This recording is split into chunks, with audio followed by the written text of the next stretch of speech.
Vienas iš įspūdingų dydžių tai būtų AVM snaiperių imitacijos ginklas. Aišku, jis irgi veikia tokio pat principu kaip ir visi. Yra būgninė šovinių dėtuvė,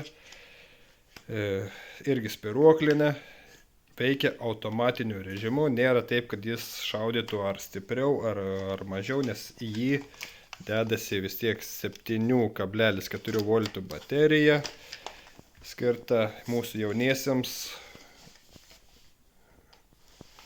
šaudytojams mėgėjams.